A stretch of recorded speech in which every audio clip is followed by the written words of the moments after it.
In this week's episode of Hogs, Cogs and 2 Aussie Flogs, we talk about how to set up your bike for the most comfortable ride you'll ever experience. What mods, what accessories, all the great stuff to get the best out of your ride. Leanne drops in from Kazomoto to talk about Motorcycle Safety Month in New South Wales. All that and much, much more. Let's get on with the show. G'day and welcome to Hogs, Cogs and 2 Aussie Flogs, the greatest podcast on 2 and 3 wheels. You've added a wheel. I have added a wheel. The third wheel. The third wheel? Yes. Sounds like a good idea for a segment, that. But Does. anyway, let's... how are you, mate? Very good, very good. Been a big couple of weeks. It has been a very big couple of weeks. Hey, you've been floating around the place, playing media megastar yet again. It's you know, it's a tough life. Hollywood has called. Yes. We're on more shows than Eddie Maguire, and it's all going well as far as the. And we're more well liked because I suppose we're lovable and not Collingwood. Exactly. Exactly. Can't be a bad thing, mate. No. All right, so big week this week, and massive weeks coming up. So this week, very importantly, is sponsored by, once again, by our friends at HOGLIGHTS. Yes. And I was on the phone to Nate earlier this week, mate, and he's very keen, very happy that some of our members or some of our viewers have been purchasing some stuff there. So we've got some stuff coming up with HOGLIGHTS soon, but you know, all I can say is everybody should get on and have a look at their web page, because they've got not only lights but audio systems and all sorts of things for all brands of bikes. Yep. Not just Harleys, but Jap bikes, Indians, the works. So jump on board and support a company that's supporting us. Yep. And all that sort of stuff goes to help us keep it on pushing the content out and keeping on fighting the good fight for all the flogs out there when it comes to all the stuff that we're going through at the moment, which is roads. And there's more and more flogs every day. Every day. It's a good thing. Every day. All right. Big topic this week, mate. It is, mate. All Harleys are not created equal, and all riders are not created equal. So what we're going to go through this week is some of the mods that you can do to set the bike up for you. What happened was, it sparked an idea. There was a guy in one of the forums I was on, new to Harleys, and asked the question, why do I feel so uncomfortable? I just bought a brand new Fat Boy. I feel like I'm hanging on for dear life. I feel like I'm falling off the back of the bike. I can't reach the foot pegs. It's the most uncomfortable ride I've ever done. I'm thinking about taking it back. I said... It's exactly what the missus said to me. But anyway, go on. And I said, hold your horses. Have you done anything to make it suit you? He goes, what are you talking about? I said, well, there's all sorts of seats you can get. There's all sorts of... He goes, oh, I didn't know any of that. I didn't know that. So that's what sort of sparked my thing. I started talking to him, and he was like just so... he was incredulous that you could do all this sort of stuff. And I'm actually incredulous that the people at the actual, wherever he bought the bike from, they actually didn't explain this to him. Yeah. But and I think that's another issue too. I think too many people, too many times...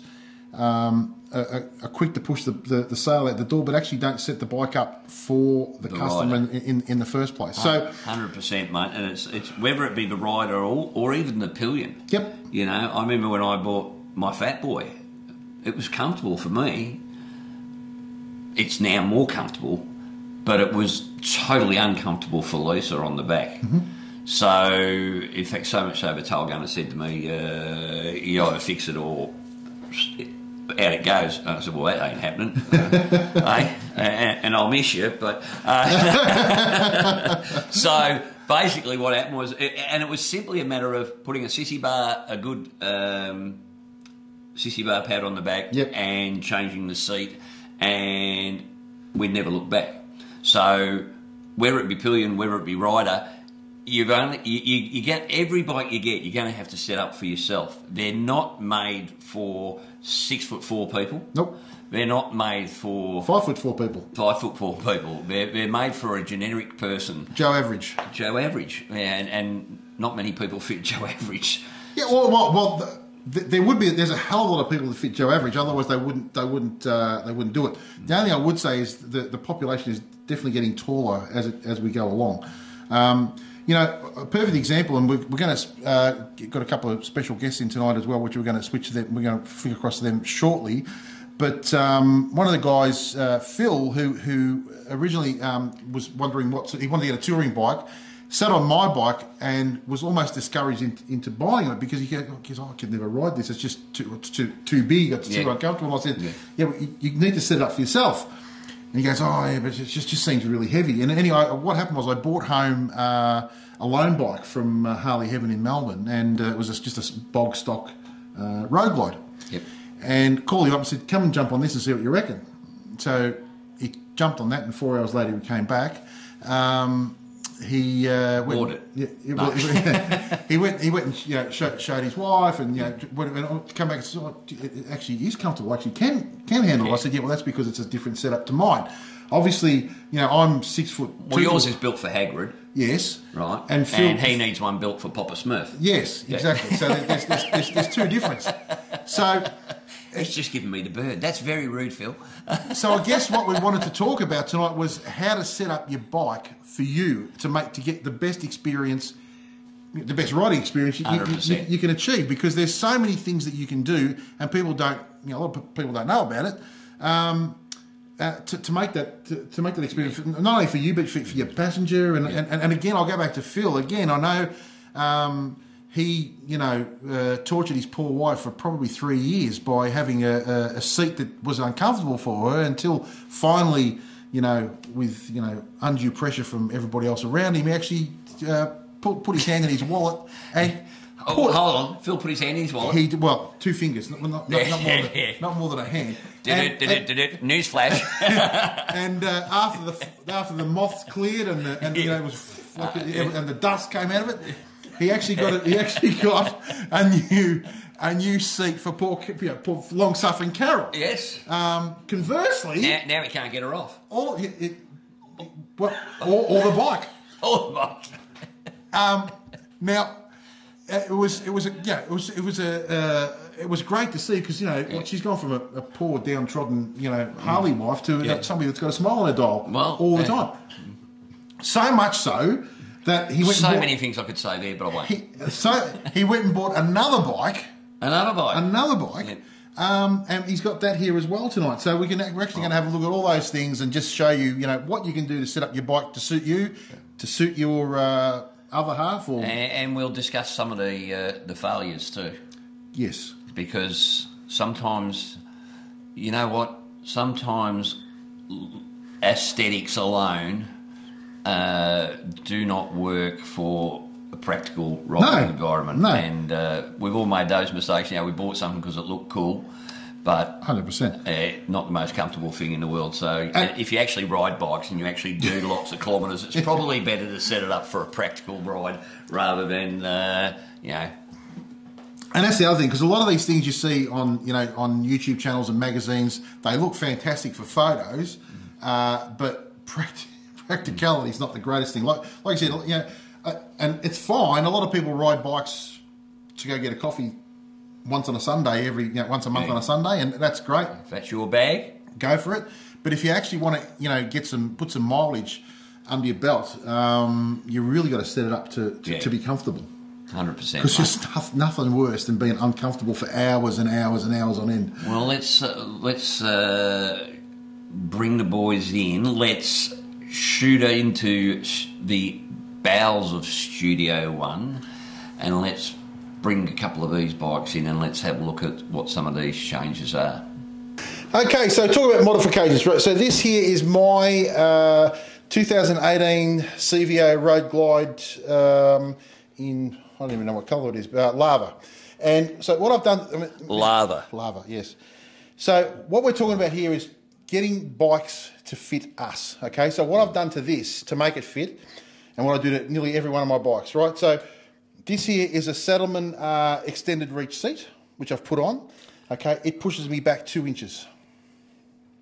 Okay. Now, we all know, guys, 2 inches means a lot.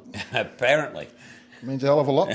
What I've also done, because I push back, it means I come back towards Elaine a lot more. What I've done with this tour pack, I've actually pushed the tour pack back 2 inches as well. So that way Elaine doesn't lose any room.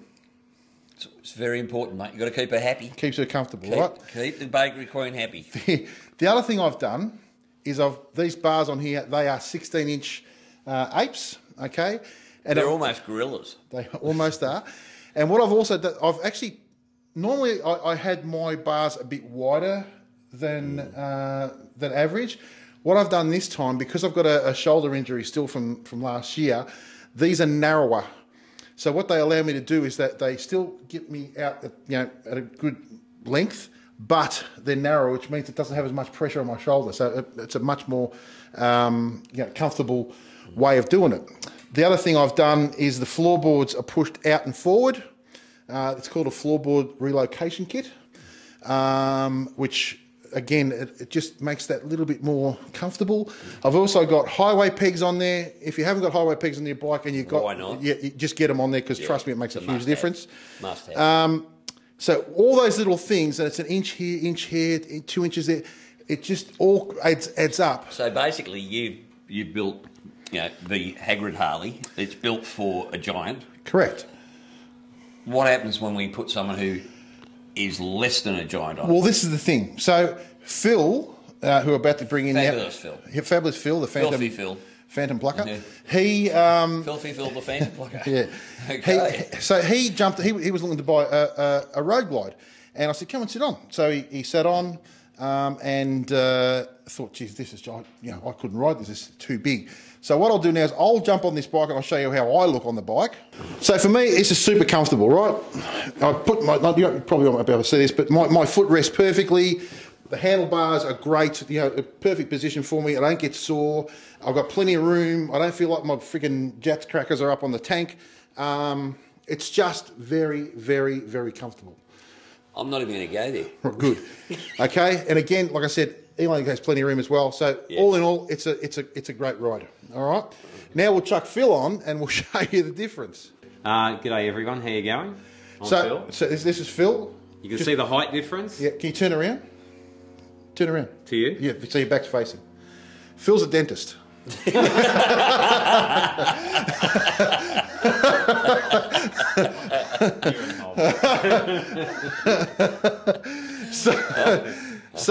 So we're going to chuck Phil on now. So when you first got on this bike, what did you actually think?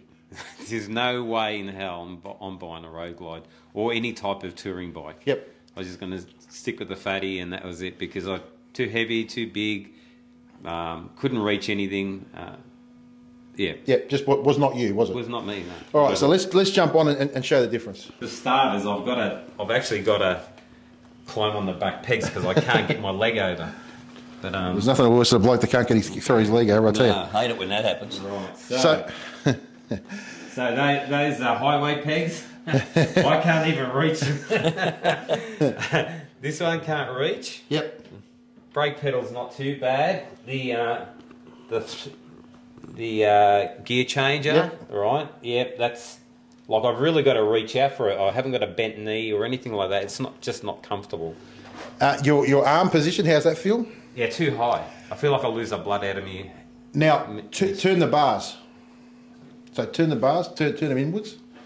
Okay. Now there's your perfect example. If he's trying to do a U-turn, he can't even reach. I can't reach. Right? Cannot reach. No. It's impossible. All right. Referred to as Duck's disease. Yes. Yeah. I also found it heavy to actually bring the bike up to standing position because of the bars. I needed something low that I can push over, like this here. This I just can't.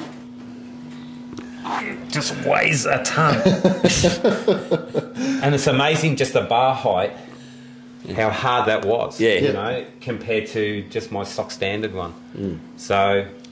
Now there's a little trick to that too, guys. If you're having trouble pulling the bike up, my recommendation is if you turn the bars towards the way you want to lift it, it'll make it that little bit easier to get up. Not that that's ideal, but if you want to make it easier to get up off the stand, that's one little trick you can actually do. But so for you see the back seat? Yeah, I've got about 2-3 inches of room there. If I sat back all that way, No way. There's no way I'm riding this bike. Yeah. So it's like you're sitting in the back seat of a bloody E.H. Holden, mate. Yeah, and you're trying to an Impala, and you're trying to reach the gear sticks. Yeah, that's right. I think that shows exactly what we're saying here is you have to set your bike up for you. Yep.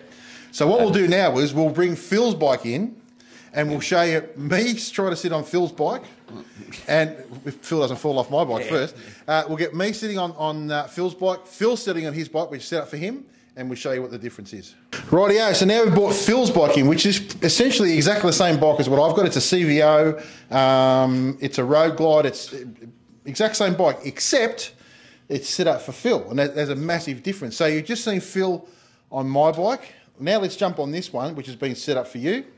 And let's see how he looks on this one.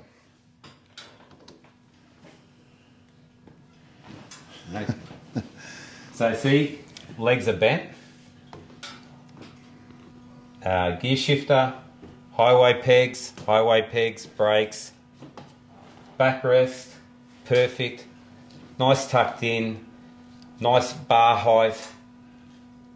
I don't feel intimidated at all. It feels really good. Yep. Bringing it up to standard. I mean, you see how hard it was with the other one. I couldn't hardly lift it. This one here, it's exactly the same bike, and I did piss easy. Yeah. You know? So. So what you've done with this is it's had the bars. Bars are obviously stock. Stock standard. The seat is actually moved forward to you with the backrest. Yep. This has also been lowered by 50 mil. Been lowered by 50 mil. So your suspension's been lowered by 50 mil. Yeah. So I think it was a 13-inch suspension. Now it's 12-inch. Yep. So that brought everything down a bit, which gives me. I'm still not flat-footed, but at least I'm at the ball of my feet, not the tips of my toes. So. Yeah, that's it. And I think even the bars are come in a little bit too, so they're not reaching out here. It's just nice. I can lean back, comfortable position. I can kick back a little bit, you know. I can put my foot, if I want to, you know, extend it, I can put my foot on the highway peg. We can reach the highway pegs now. Yeah, that's very helpful. Reach very handy, those highway pegs that you can reach, mate. Yeah, that's right. But I wasn't frightened at all once I've ridden this bike, you know. So it just goes to show you, like, and this is what this whole segment's about. It's setting the bike up for you, the best mods you can do for you. And guys, trust me, people will tell you exhaust, they'll tell you cam, they'll tell you suspension, they'll tell you all those things. I'm telling you now, before you do any of that stuff, and by all means go and do that. Yeah, but get it set up. Get it set up for first. Your riding position. Correct. Because if you're in a comfortable position, you're going to be able to spend all day on the bike. If you feel like Phil did on Paul's bike, you know, it's just not going to drop it. You're going to drop it, and you're just not going to be comfortable, mate. You're stretching for everything. The stress level's up as well because you imagine you got a passenger on the back. Yeah, imagine you trying to do a U-turn with those bars. You can't reach the friggin'... Well, the other thing with your bike, Paul, is I know you love to use the heel-toe system. Yep. Me, especially with my dodgy left hip, mate, I took this for a ride earlier today. Yep. And I hate the heel-toe system. I much prefer, and it's probably because I've ridden jet bikes all my life.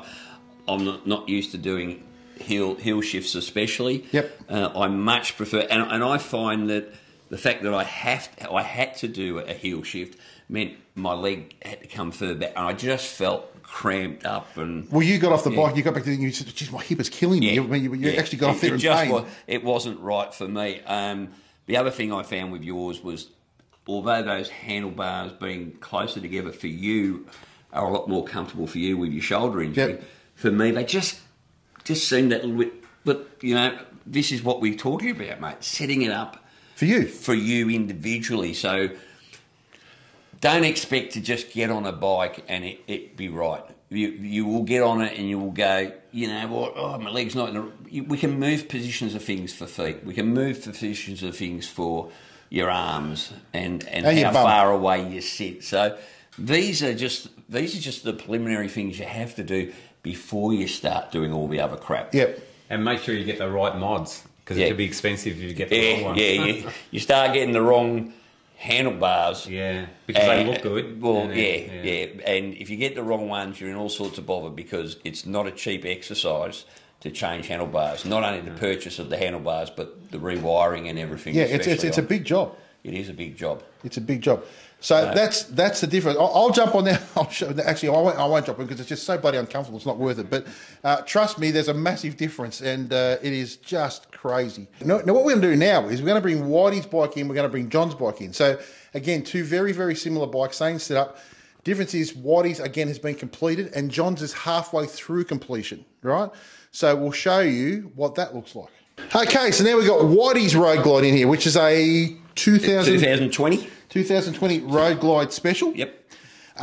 What have you done to this for you to be comfy? Me, I've done bugger all, mate. But pretty much everything on it, it's pretty much well set up for me, though, because it's got the 14-inch factory 47 bars on it. Yep. I've got floorboards for the tail gunner on the back. Yep. We've put the tour pack on the back.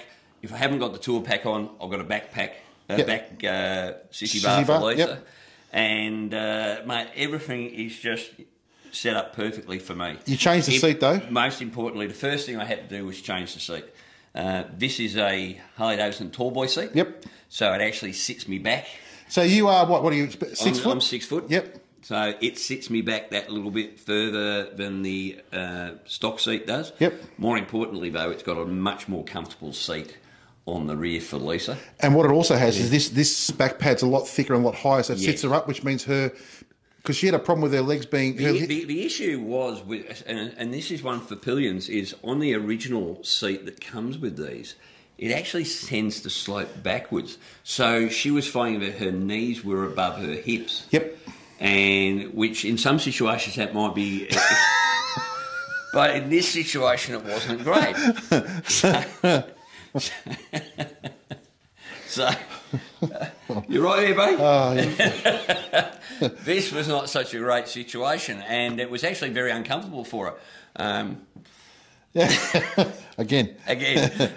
So the first thing, one of the first things we did, and I did the same on my Fat Boy too, which was the original seat, and I'll quote Lisa saying it was like riding with a brick being shoved up her clacker. Yep. So again, we changed the seat on that, and if you want to go riding with you, if you want your missus to come riding with you, then the first thing you got to look at is the seat. Yep. I just think the seat is one of the most important things to change on a bike because, quite frankly, for a pillion, the Harley ones are just not comfortable. But this is a Harley Davidson seat. Yep. The tall boy, and it's actually really comfortable. I can go all day on this thing, and I don't end up with a sore backside. Yep. She's actually really good. So for me, this is set up exactly right with the 14-inch factory 47s. Yep. You've got the 16-inch factory 47s. Yep. They're too high for me. Yep. Obviously, because I'm not a giant, and I don't sit quite as far back as you do. Yep. So the difference, as I said, I took yours for a ride today. I don't do the heel toe thing, so that was uncomfortable for me. One thing I did have to do on this was adjust the highway pegs. The highway pegs were way too far forward for me. I think the bloke that had it before me, he was probably an inch or two taller. Yep. So that made a fair difference. And apart from that, she's apart from the motor, she's pretty much stopped. Now the other thing you said you were going to do was for Lisa again, you were going to get a higher back rest. Yeah. So I was talking earlier about mistakes you make. Now we bought the chopped tour pack. I love the look of the chopped tour pack. There is a trade-off there, is you can't fit a helmet in there, a full-face helmet in there, or whereas in yours you could probably put two full-face helmets in yours. You can't in this, but for the looks and for the styling, I like that. But I did go with the standard small back pad, and that was a mistake because practicality needs to come to the forefront, and it's not 100% comfortable for Lisa. So I am going to invest in getting one of the wraparound ones. It's not quite as big as the one on yours. Yep. But it'll be a whole lot more comfortable than the one that's there. Now because I actually had this chopped tour pack same on my street glide. Yep. And Elaine did have the same issue with it being it's sort of too low on their back, and since it makes them sort of lean back at the wrong spot, which end up with a sore back. Well, So, look, in hindsight, had I have known I was going to end up having to get the wraparound, Yep. I might as well have got, because it wasn't that much dearer, the King Tour Pack. Yep. So that's just my advice to you. If you're going to do a lot of touring, maybe consider, you know, practicality over over just aesthetics, because I don't regret getting the Chop Tour Pack. Yep. But had I have at the time known that later I was going to have to get, I thought it would have been easy to just get. Might as well have just got the whole kit and caboodle. So let's get you sitting on there, and we'll have a look. Another thing I do have on this though is the adjustable clutch. Yep. Which it's just a matter of click, click, click, and it can come in or out, and that's really handy. It's just you can get it put to the exact right position where you like it, and I believe you can also get that for the brake as well. So, but I'm pretty happy with how this is set up. As you can see, I'm sitting back far enough. I'm comfortable and upright on the bike. After sitting on Phillips tonight, though, I might have to, in long term, invest in a backrest, because you're old. Well, yeah, I'm old. My back's shagged, and quite frankly, on a big long trip like going over to South Australia next week, I think it would be quite comfortable. But again, not so aesthetically pleasing. Yep. But practicality. If you're going to ride and you're going to ride a lot of distance, I think it's going to be an investment I'm definitely going to have to make. Yep. So that's 3 bikes perfectly set up for their riders. Yep. Now what we've got now coming in is one that's in transition. So it's halfway through getting done. So we're going to show you what that looks like and what the finished product will be. Let's bring John in on his street light. light. Cool. Righto. So now we've got John in with his beautiful black Street Glide ST, correct? Yeah. 22 model. 22 model. Wait a sec, it's a street light? Well, he's a bit female, but... and it's black. It's black, yeah. It's unusual. Who'd have thunk it? Since the 2 guys holding hands. So You're what... sweaty. Yeah, I'm freaking running around. So what have you done to this, mate? Okay, so I've changed the seat. Yep, on which mine. which is now a... It's a...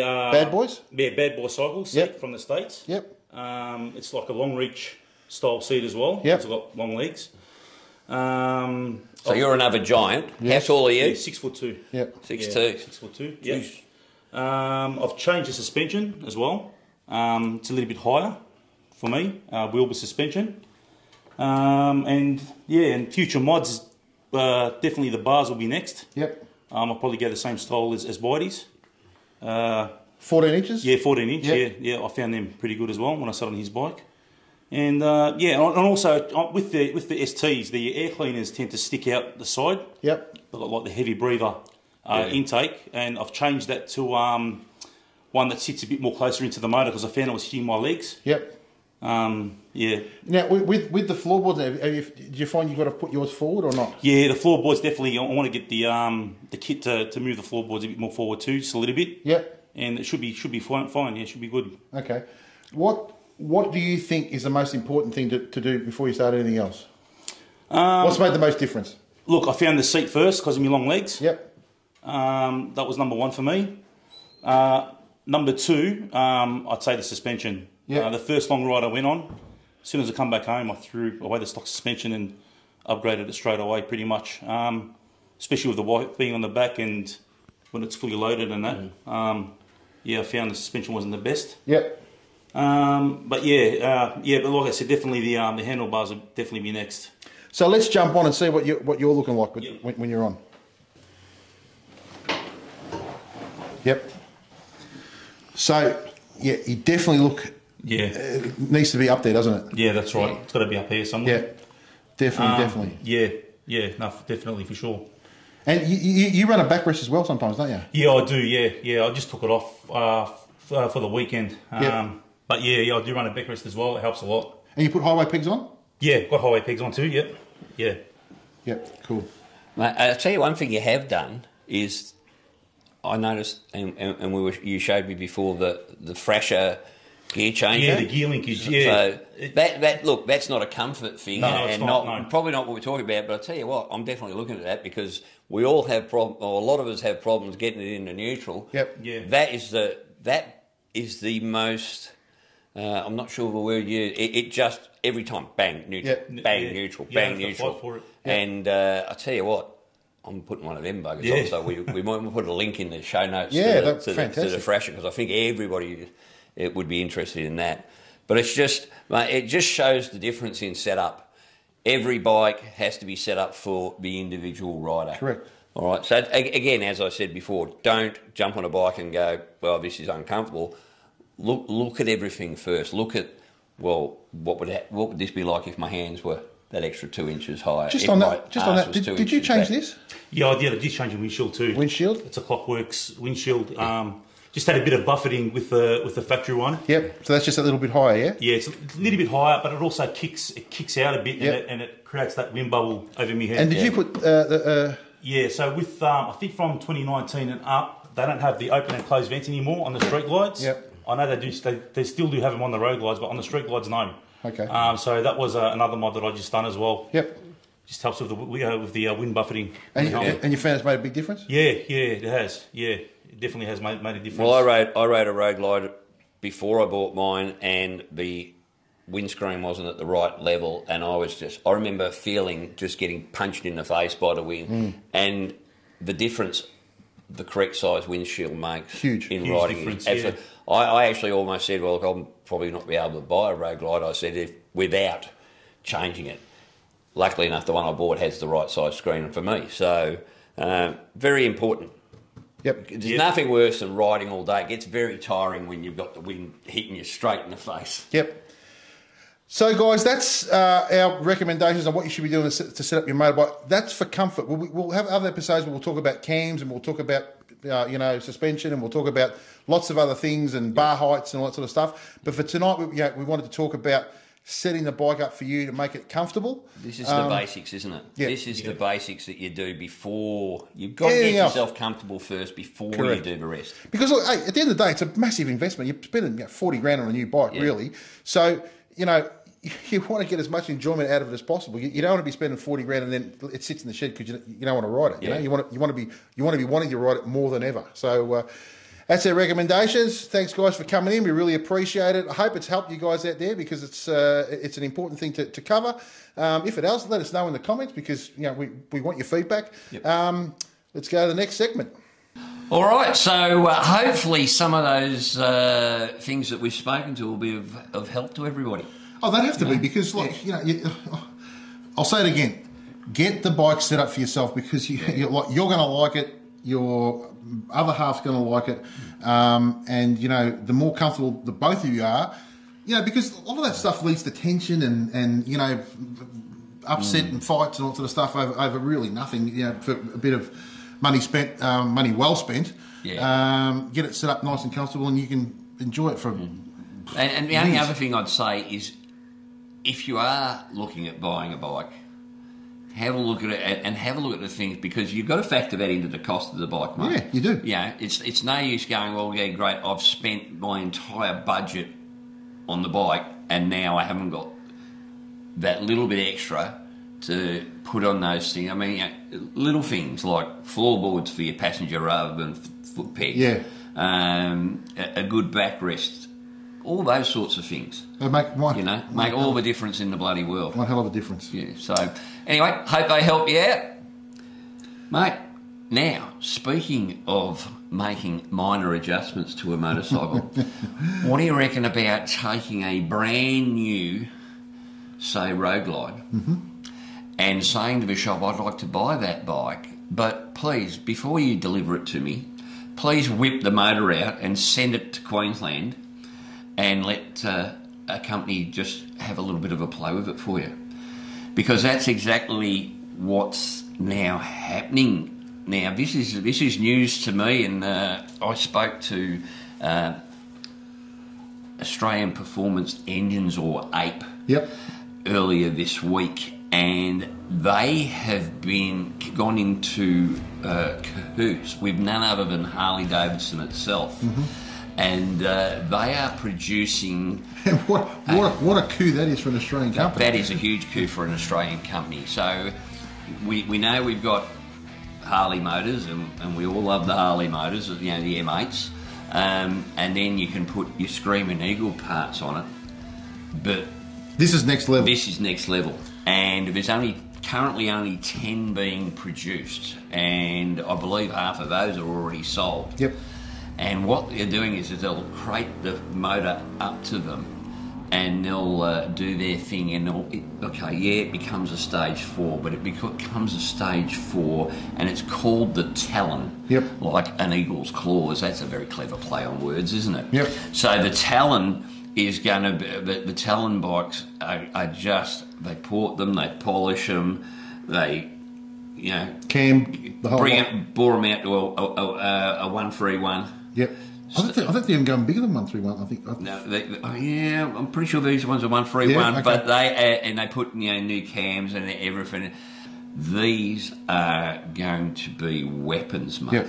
These are going to be absolute weapons. So if you're thinking, it's sort of along the lines of Walkinshaw Racing, that similar sort of thing. Yeah, those that remember the Walkinshaw Racing Holdens, I think it was. So basically, you had your Holden racing team, and then you had the Walkinshaw. Yeah. You know? Well, that's what this is going to be. These 8 produced motors for, and as I said, for Harley Davidson to actually go into cahoots with the company. And the thing is these engines are going to be fully warranted by Harley Davidson itself. So that says that Harley have got a lot of respect for this company. And as you said, mate, it's a hell of a coup for an Australian company. And we, at Hogs, Cogs and 2 Aussie Flogs, have been asked to come and take a look at them next week at Tail and Bend. So this weekend at Tail and Bend, they're going to be unveiling. Not only unveiling, but they're going to be putting a couple of them on the drag strip. So that'll be cool, as. And we'll be getting the lowdown and getting some cool footage of those. Inside knowledge as well. A little bit of inside knowledge, hopefully. So we're hopefully... they gave us a call and said, we'd like you guys to cover this event. And we're very excited. I don't know about you, mate. I'm very excited about that. Now, I'm not the sort of bloke that will go out and spend all that money on a stage 4 kit. Yep. It's probably wasted on me, mate, at my age. But, boy, it's exciting to have a look at. Well, this has been happening in the States for quite a while, and I've been saying for a while, whatever happens in the States, generally we get the flow and effect here probably three or 4 years down the track. But the whole bagger thing is really starting to happen, and that's the sort of route they're going, which doesn't surprise me. And the more of this stuff that happens in the States, the more we'll get that flow on effect here, and that whole performance bagger, which is huge in America at the moment, you'll see it filter through to Australia, and that's what the next thing will be. Yeah. Yeah, and it's exciting. It's exciting. There's going to be some bagger racing this weekend down at Tail and Bend too, so I'm looking forward to seeing that, mate. So we will be there, obviously, reporting from Tail and Bend on Hogfest 40. Yep. And after that, the following episode, I think we might do a bit of a segment on what we see there in regards to the Talon, mate, because these are an exciting bike. So, stay tuned for that one in a couple of weeks' time. That'll be great. Brilliant. Okay. One of the other things we asked, I think we mentioned it last episode, mate, is club news. Now, we haven't received anything yet, but I have had a couple of clubs contact me and sort of try and get an idea of what we're after. And basically all we're saying is you know how we do the rides, rallies and events at the end of every show? Well, we want you to send us something. So if you've got a club that you want to promote or talk about, or send us a 2 or 3 minute video. That's all we're saying. Even if it's only a minute and a half video, just something to say, this is our club, this is what we're doing, and we're recruiting, or we've got this big event on. Become your own reporter. Yeah. And guys, it doesn't. 2 things. Make sure you film it. If you're filming on a phone, film it in landscape mode. Don't film it on its side. Yep. Not like. Yep. Do that just because it just looks better on YouTube. Yep. It doesn't have to be spectacular. We'll just send us the raw footage and we'll edit it. Just make sure the audio quality. You're making a lot of work for yourself, mate. Yeah, that's all right. Just make sure the audio quality's decent. Yeah. And don't have the stereo going in the background. Yeah, because then we can't use it. Yeah. But yeah, just send it in to us. We're happy to put it in. Happy to promote your club. Happy to promote your event. We're trying to get this to go national. So, like I said, anybody that's anywhere around the country, send them in, and we'll whack it in the podcast for you. Yeah, absolutely brilliant, mate. Yep. So that's that. Now, Facebook suggestions. Let me just grab me a little thing from Facebook here. And there was quite a few good suggestions. There was. Paul put out a thing on Facebook asking for any suggestion for anything that anyone was interested in looking at, or us looking at on your behalf. And we actually had a really heap of suggestions made. So I just wanted to talk about a couple of those, mate. Talking about arseless chaps and what my opinion is, that's not going to be one of them. I don't know. I think it was actually, I think a lot of people were very, very, very interested in seeing... They're only human, I understand that, but it's not going to happen. Oh, I'm heartbroken that you won't wear Again, it, Phil's a big fan of that sort of stuff too, because we actually out one day and we actually split my britches, and Phil was most impressed. He was? He was. So some of the suggestions we got, mate, was Adam Bone said, what about talking about insurance? Yep. And that's a good suggestion, I reckon. And novelty helmets was the other one? Novelty helmets and insurance. I'm not sure about novelty helmets, mate. Or however, I think the ones we bought in Bali were pretty good. Top notch. Oh, top notch. They were the best helmets, $20 could buy. Yep, no, very safe. Actually, they make a great decoration for the man cave. They do. And if you actually had an accident wearing one, you would probably make a great decoration for the roadway.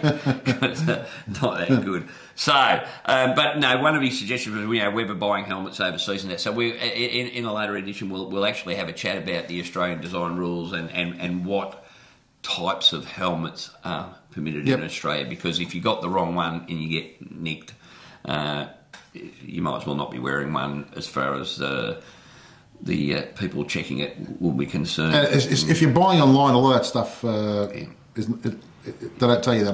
No, they won't. They don't care. They'll sell you anything.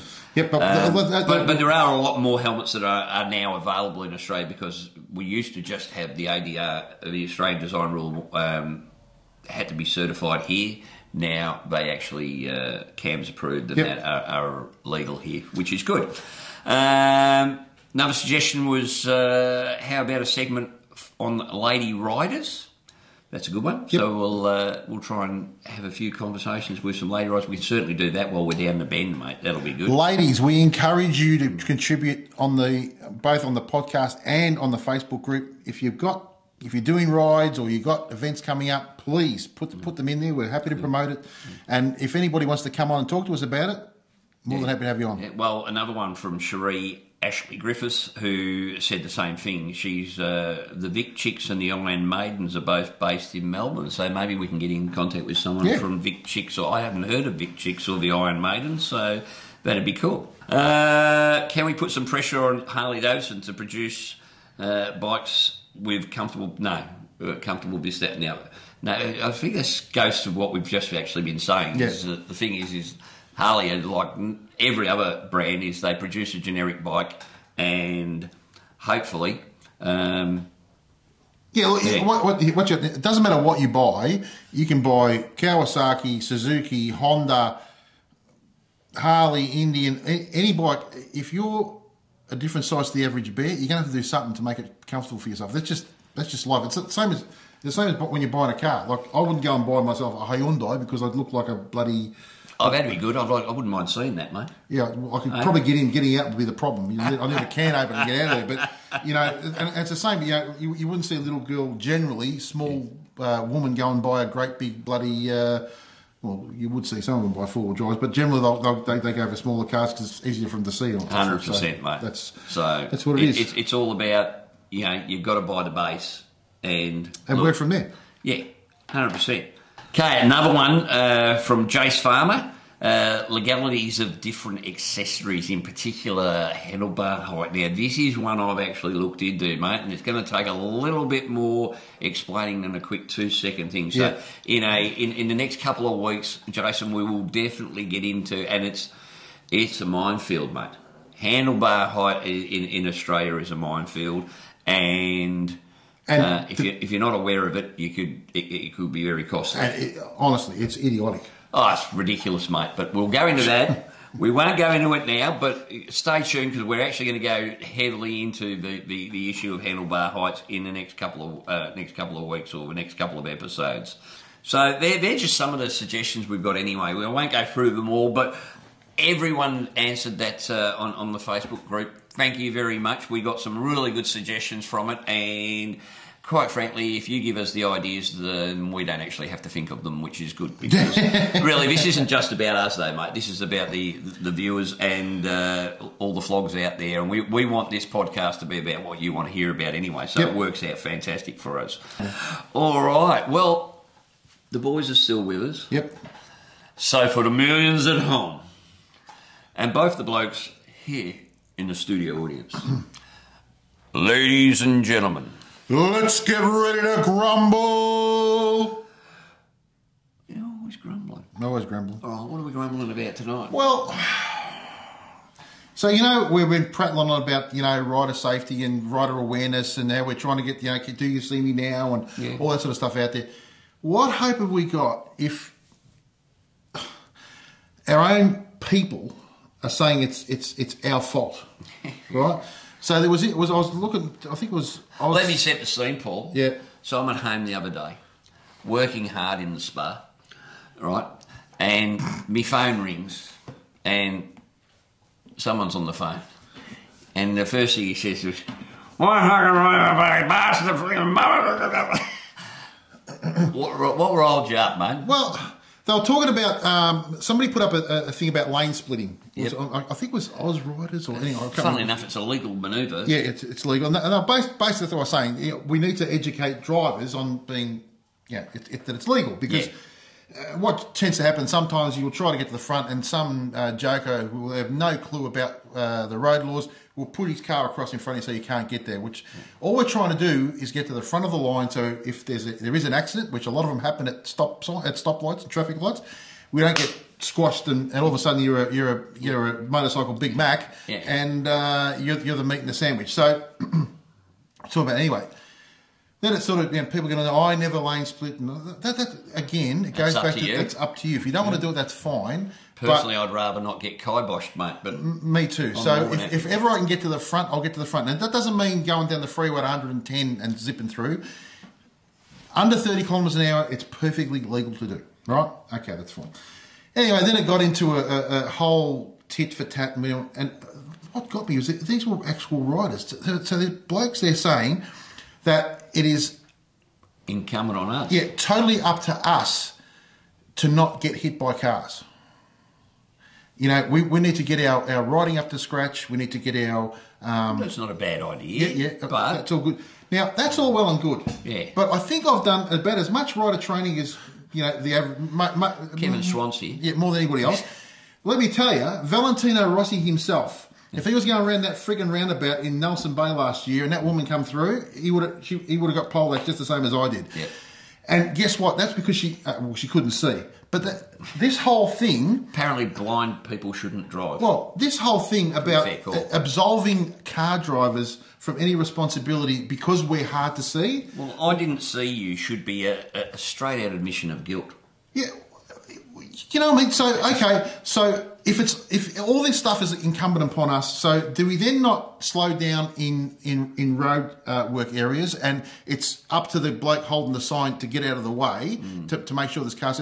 Do we not slow down through kids' school crossings? School crossings, No, it's the kids' fault, mate. It's up to the kids because they should be able to see the cars. Yeah. This is what I'm getting at. We're trying to spread the word of car drivers actually looking to see us. If our own community won't back ourselves, what friggin' hope have we got? Guys, I understand it's great to get rider training, 100%, but this should be an all-encompassing idea. Yes, you get rider training, but by Christ, we need to get car drivers to realise that we are here.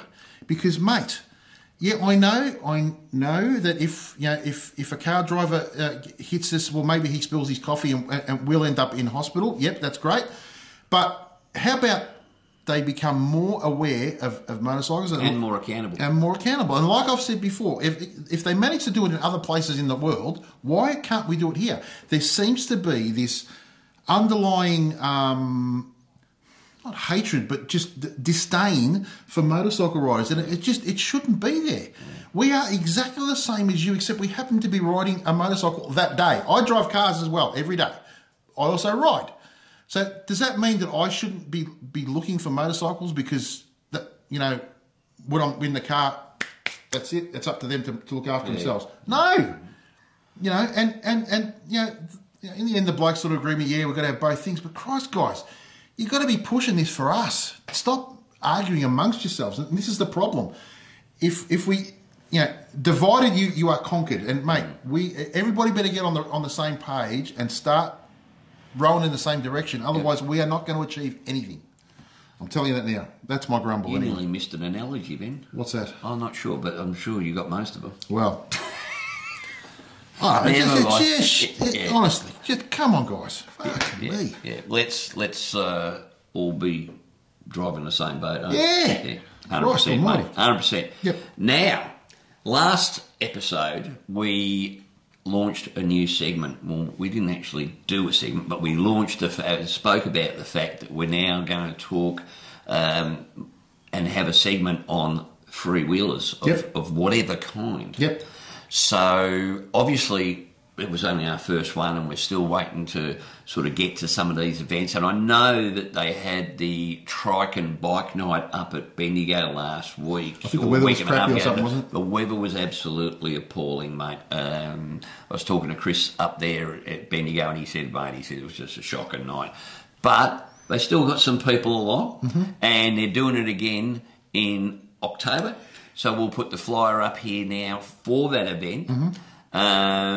And it looks like it's not just trikes and two-wheelers, but it's called the Trikes and Bikes Night, and it looks like it's going to start to grow. So very happy about that. Also, the other weekend they had the Spider and Riker event. Now, Spiders and Rikers, they're the ones with the two wheels at the front, not at the back.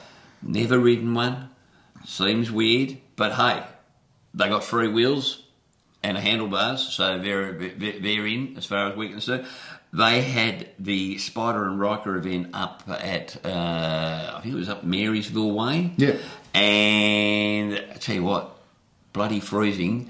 And again, as you can see by the footage we're showing here, not only did they have a good turnout, but they're not scared to go for a bit of a ride, mate, as you can see on the snow. The snow on the side of the road, and there's, geez, mate, I was tucked up in bed that day even myself. So, but they certainly weren't scared to get out there and have a run. So good on you blokes from the Spiders and Rikers.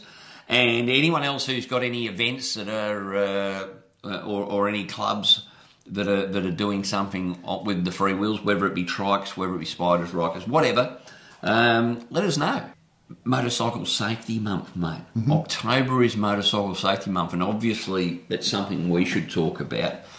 But another thing what we want to do is we don't want to just continually talk about just Victoria, because we want to talk about all over Australia. And so I've actually been speaking with Leanne from the Kazomoto YouTube channel up in New South Wales. Yep. And I did a bit of an interview with her. So let's throw and have a look at the interview about Motorcycle Safety Month in New South Wales. So as we've said, we've got Motorcycle Safety Month occurring right across the country for the month of October.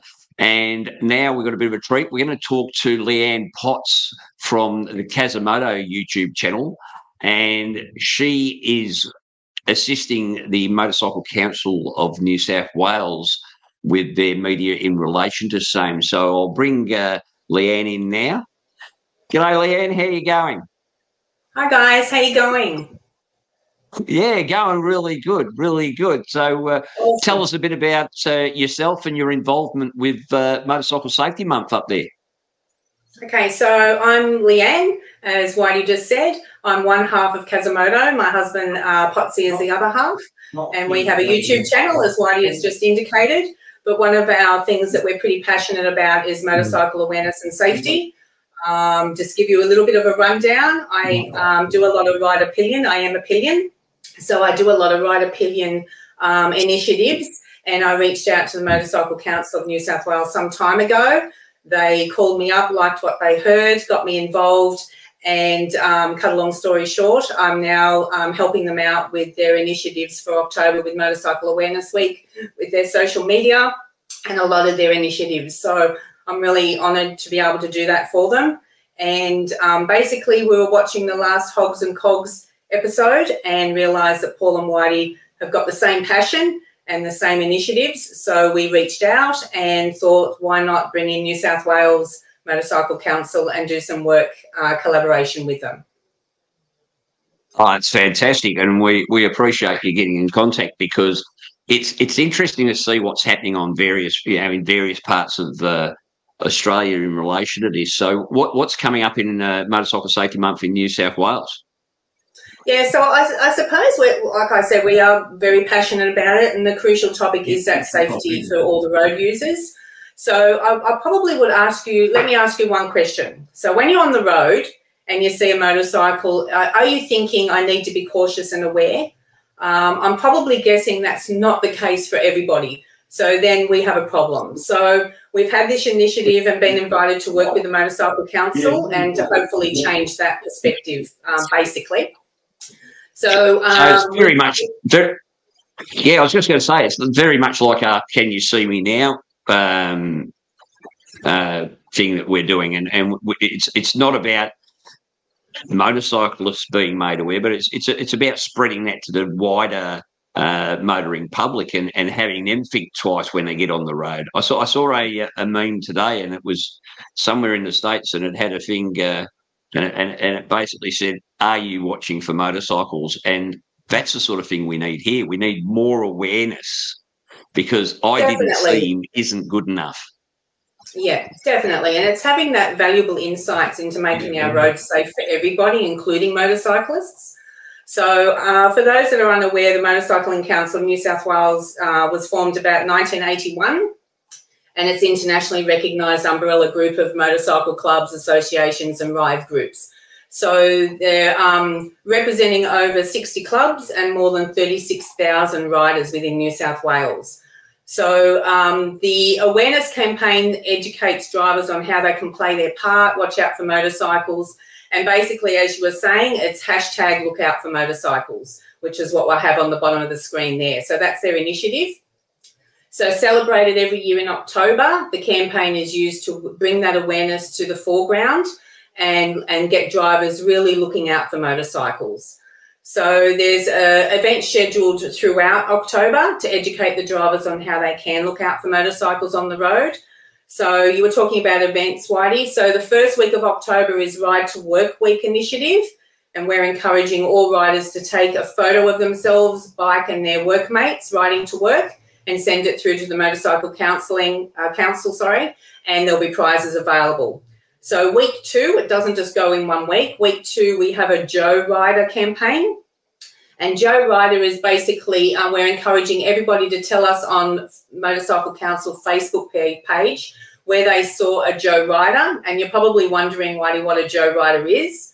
So a Joe Rider is someone who will be riding around the Sydney streets with a fluoro vest on with the word Joe on the back of it.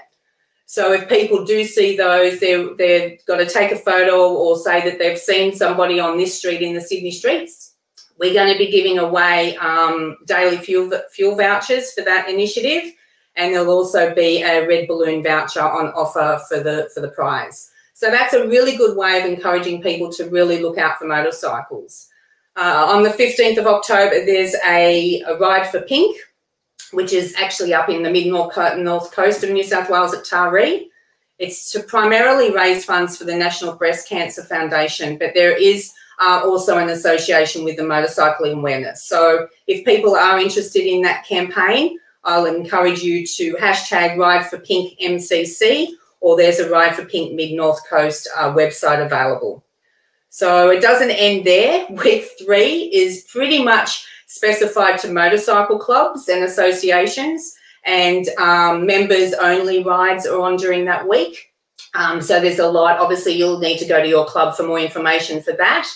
And then, like you said, Whitey, the big one on week 4, we have Breakfast Talk, which is on the 29th of October at 8 a.m. serving breakfast at Heathcote with all local council, rider clubs, businesses, all promoting safe riding practices for motorcyclists.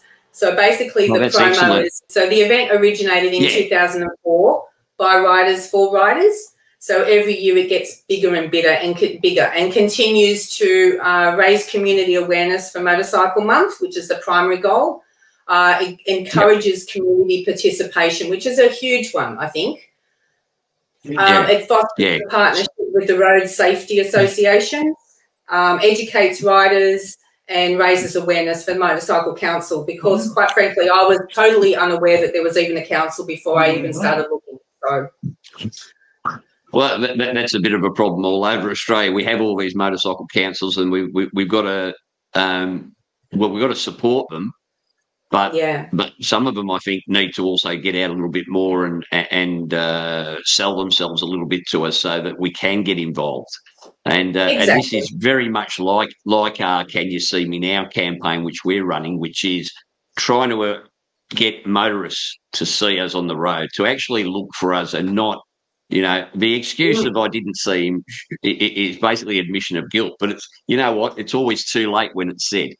So that's fantastic. What we'll do is we'll put links for our New South Wales people up there in our show notes. So if you want to know further about this, jump in the show notes, click on the link, have a look at what's happening in Motorcycle Safety Month in New South Wales. And while you're at it, we'll also put up a link to Kazomoto. Take a look at their site. It's a great site. Her and Potsy, I have to say, Potsy's a good Harley man, but he's straying to the BMW side at times. So we'll have to get him back on track, I think. Have you ever been on a BMW? They're very comfortable. I have been on BMWs and they are very comfortable. Don't get me talking like that, Leanne. No, look, thanks very much for coming along. We really appreciate you coming along, and this is what we want to do. We want to find out what's going on in each of the different states. So if you're from another state and you've got some involvement in your motorcycle council, please give us a call or shoot us an email to hogscogs and 2aussieflogs@gmail.com. And we'd love to have other people on board. And we want to push Motorcycle Safety Month because it is exactly what we're campaigning for as well, the same thing. So thanks, Leanne. Remember, motorcycle awareness and safety is not just words, it's a way of life. So if we can promote that, it'll be all good. 100%. Thanks very much for your time, Leanne, and we will see you very soon. Thank you, guys. Talk to you soon. So, see you, Leanne. Bye.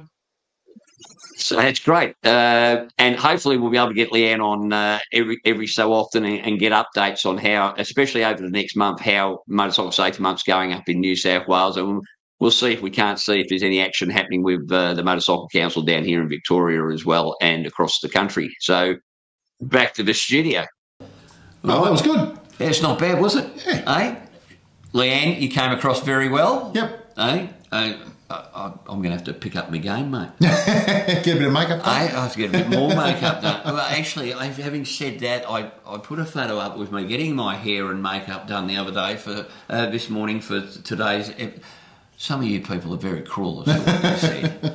Very, very. I keep saying it. I've got feelings, and that's all I'm going to say about it. But thanks, Leanne, and don't hesitate, guys. Go and have a look. I'll put in the show notes details of what we were talking about there with Leanne, and also a link to their Kazomoto YouTube channel. Good channel. I'd love to see other couples getting out there and creating some good content. Yep. Really appreciate it. So thanks very much. And Potsy, get back on the Harleys, mate. Rallies, runs and events. Rallies, runs and events. Right. So things have definitely kicked off, mate. Brought to you by Resurgence Jeans again. Exactly. Brought to you by Resurgence Jeans. They're supporting this segment. Yep. Guys, if you haven't gone to Resurgence's website yet and have a look at some of the gear, get it. I'll keep saying it. Most comfortable motorcycle jeans I've ever wearing them as we speak, mate. Yep. Wearing them as we speak. And just remember, you've only got until the end of this month to get a 10% discount by using the code Hogs 10. No, Flog. Oh, Flog 10. Yep. All right, so Flog 10 on the Resurgence site. Have a look. I know last week John Harper won the gloves. Yep. And I spoke to Aaron, and they're on their way, John, so they should be with you by the time you see this. And, yeah, so appreciate that from Resurgence Jeans. All right, so thanks, Resurgence Jeans. That's really good. We really appreciate their support. Now, 22nd of September, Melbourne Bike Night Spring Edition.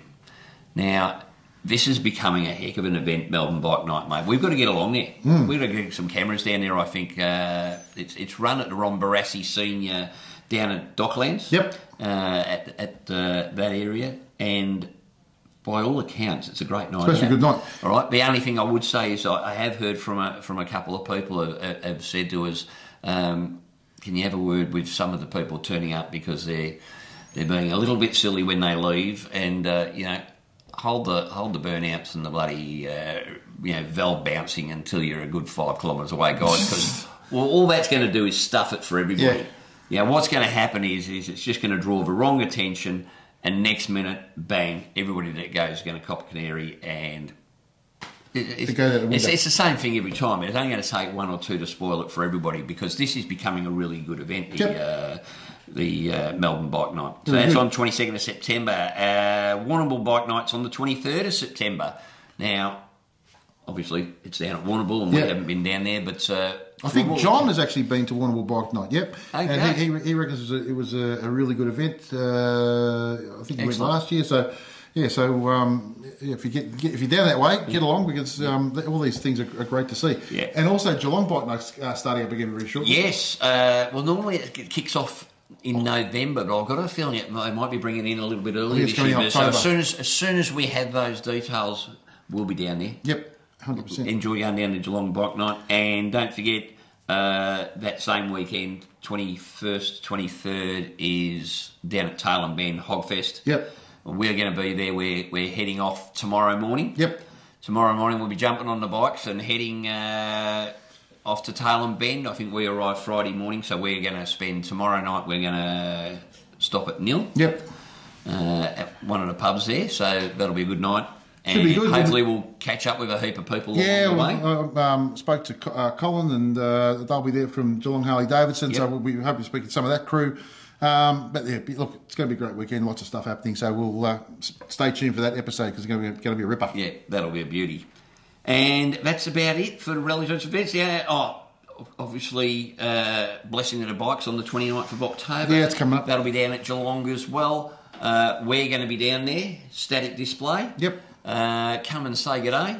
And we might even have some merch by then. We will have some merch by then. We're guaranteed to have some merch by then. What are we having? We'll have, at this stage, we'll have some stubby holders, probably some T-shirts. Yep. Not sure what else yet, but suffice to say, at least what we've been asked for, we should get. Maybe even some coffee cups. But beautiful. But yeah, some really good gear coming too. Yeah. So that'll be a great night. And just in relation to the Facebook group, just encourage everybody. I mean, we're about to hit 1,000 people on the Facebook group. It's growing daily, and I tell you what, if you want to laugh, jump on the Facebook group, because I'll tell you what, I've copped a bit of a hiding there, mate, a couple of times, but that's all right. I've got big broad shoulders. But yeah, join it. And what I'd ask everybody to do is, if you're going on a ride and you're taking some photos, chuck them up on there for everybody to see, and show us where you're going and what you're doing. If you find somewhere good that's in your journeys, work it up there. Let everybody know, because we'd love to get along there and support these. There was actually a pub, I can't remember what it was the other day, that one of the blokes put up, and Lisa said to me, she goes, "Oh, did you see that post from that bloke about that?" And I went, "That looks like a little spot to go for the night." And I think there was camping at the rear of it, and we like doing a bit of moto camping, mate. So it was cool. So yeah, jump on the Facebook group. It's just Hogs, Cogs, and 2 Aussie Flogs. Type that into the search engine, that'll pop up. Well, that's about it. That's it, mate. Yep. So stay tuned for the next episode, because it's going to be an absolute belter. The next one will be a belter, and so will the one after that. Yep. So that's it from me. That's it from me. That's it from these two over here. Yep. And that's it from Hogs. Cogs. And 2 old wogs sitting over there. Ciao.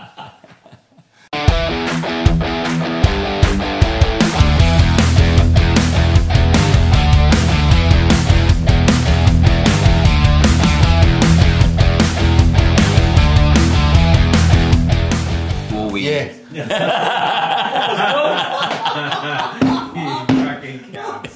We'll You try so fucking hard to laugh. stitch me up, you bastard. Hope this is on fucking camera.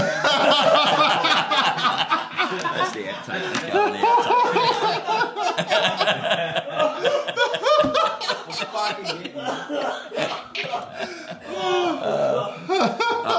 Right, so then we'll go and do